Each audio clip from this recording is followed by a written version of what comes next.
Okay, so let's dive right in. The digital audio world has just been buzzing lately, hasn't it? Oh, absolutely. Two huge releases back to back. Cubase 14 and Studio One 7.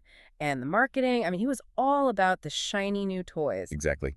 The six new modulators, the improved CPU performance, the works. All the stuff you'd expect to see. But that's not really the full story, is it?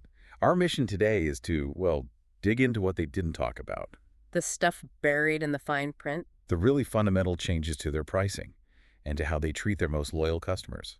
So we're kind of investigating how they're disguising these pretty hefty price shifts as just, simple improvements. Let's start with Cubase, because their strategy was, let's just say, bold. Bold is one word for it. We're talking about almost doubling the price for an upgrade. Practically doubling, yes. If you were on version 12, your upgrade to 14 jumped from about $85 to $165. And from just the last version, 13 to 14, it went from $100 to nearly 200. That's a shock. It is, and what's really wild is the contradiction at the heart of it. Which is? While they're charging their existing loyal users that full upgrade price, new customers, people cross-grading from other DRWs, they get 25% off. So they're actually punishing loyalty. That feels backwards. It's a very strange message to send, but honestly, that's not even the most critical part. You're talking about the dongle. The licensor dongle, it's a digital time bomb, and it's ticking.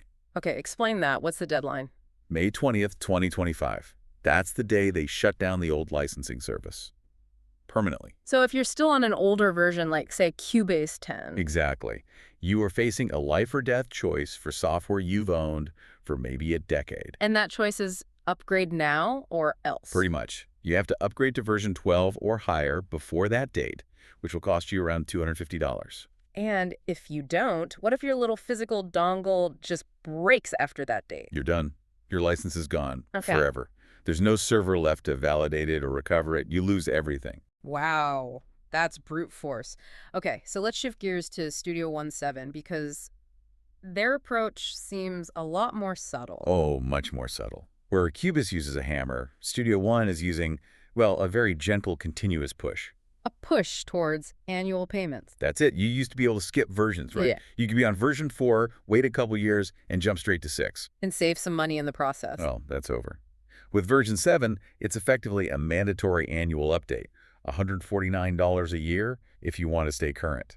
But they still call it a perpetual license, which I find a little misleading. It's very misleading. Yeah. I mean, technically you own it forever, but if you skip a year of payments, You're frozen. You stop getting any new features. instantly. So it turns into a subscription in everything but name.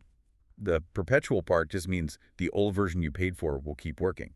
And there are fairness issues there too, aren't there? Big ones. Think about it. If you're a pro owner, you paid a lot more for your initial license than a lower tier artist owner. Yeah. But you both pay the exact same $149 upgrade fee. There's zero acknowledgement of your higher initial investment. So if you put it all together, it's really two different paths leading to the same place, isn't it? It really is. Cubase is using these big price hikes and a hard deadline. The dongle is their leverage. And Studio One just quietly changed the rules on what perpetual actually means. And in both cases, the goal is the same. Lock in that continuous recurring revenue from the people who already support them. And the key takeaway here is that neither of these major financial changes were front and center in their big, splashy launch videos. Not at all, which, is the whole point of this deep dive. It's to help you see past the marketing hype. To really discern which platforms are built to serve your needs versus which ones are, well, increasingly designed to harvest revenue from you. Exactly. And that leaves us with a final thought, a question for you, the listener, to sort of mull over. What other software or even services in your life are built on this same model?